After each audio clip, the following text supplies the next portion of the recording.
Hurricane Milton is about T-minus 10 hours from impact, and we're getting a bunch of rain. And we also just got hired. So my buddy Adam Kalinowski has his client who is Red Cross, and they asked for some storm B-roll. And there's limitations on this, which I love limitations because it allows me to work in a smaller scope and I can think more creatively within that. So they need B-roll of the storm that can be applied to anywhere in Florida. So avoiding landmarks, street signs, close-ups of people's faces, and the job is just 1 to 2 hours of filming, grabbing a couple minutes of B-roll, 10 to 30 second shots for each. So I need to decide what's my tool. I want to be weatherman film guy right now and take this out.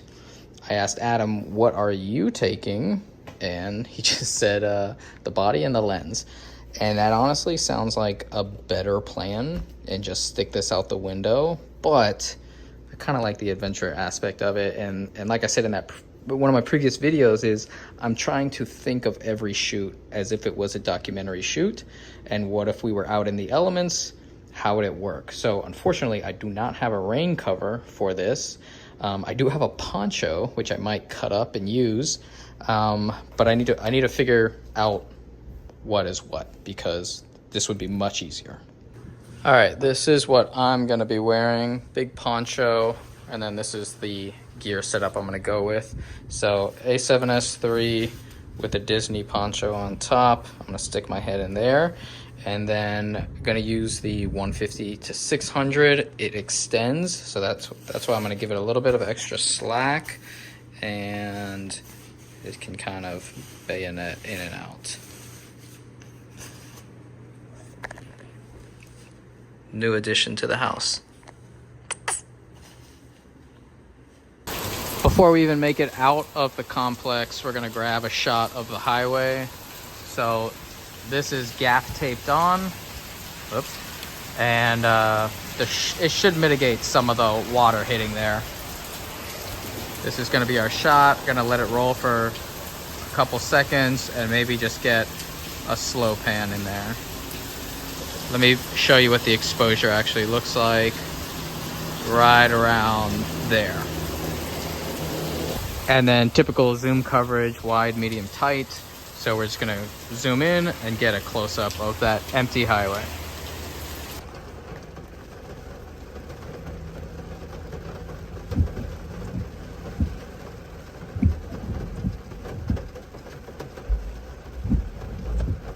Okay, it's a little damp in here, but we zoomed in a tad.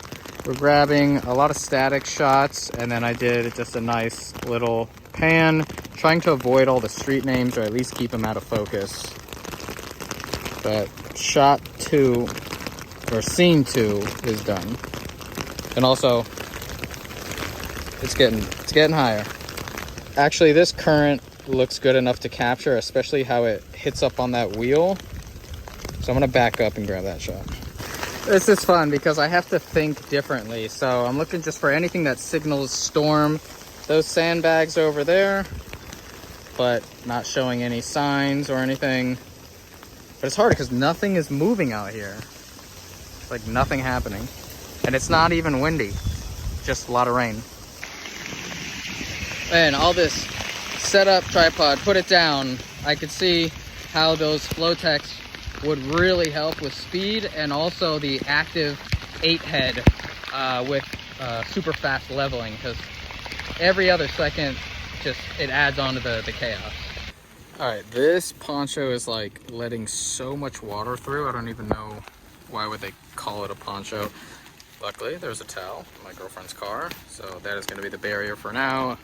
We found some action. A slightly flooded sewer drain. I saw David Winters, aka the Cranky Cameraman, talk about this in one of his older videos, and he said he preferred ground level spreaders for the tripod. I like the look of the mid-level, but watch what happens when I try to lower it.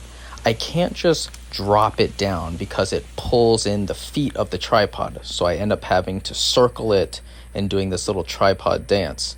And he was showing in his videos that with the ground spreader, the feet remain the same distance. So you see how those feet just spread out right there?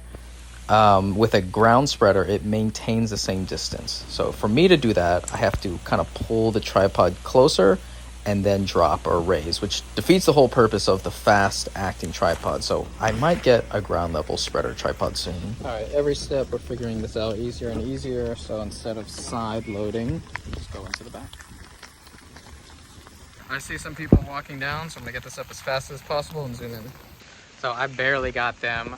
This would be another perfect use case for the new Duvo 24-300. The Sony 28-135 would be useful, maybe with some clear image zoom. And then I know Adam is using the brand new Sigma 28-105 f2.8. So I would like to see what his footage is. That lens will definitely come out much clearer optically than this old Tamron 150-600.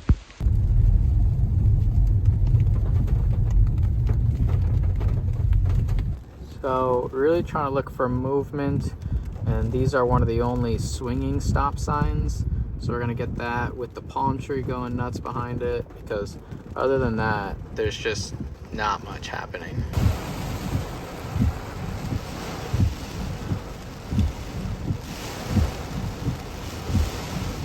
Dude, my feet are soaked. I should have brought my boots. Sun is going down, ISO is going up. I think we got our last shot. I just had my girlfriend drop me off here, go down, and then kind of rip through this puddle, this wake.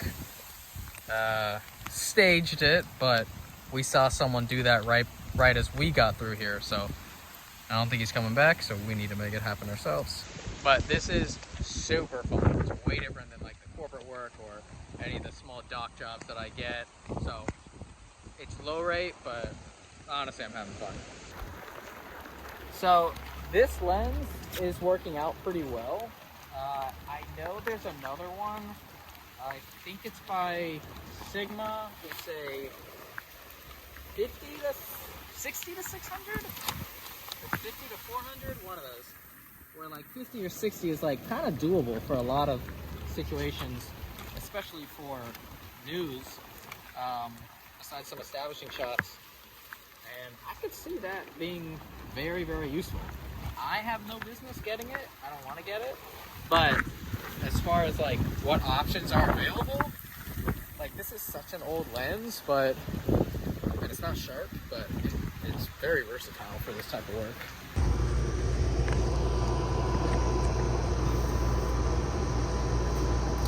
And I love how YouTube just brings so much networking together. So this was shot by Eric. He lives in South Florida. He's in my Orlando chat because he came to one of my filmmaker meetups and he said, hey, I think I'm gonna go storm chasing.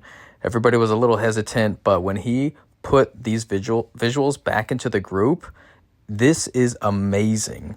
So Adam, the person who hired me to get storm visuals, hopped on this immediately and was like, I need to get this from you, buy it from you, and send it to the Red Cross. He did, and he said the Red Cross has never actually had live tornado footage like this. So it's just so cool to see how everybody's doing their own thing, but with a bit of networking, it can help each other out. And yeah, this footage was absolutely stunning.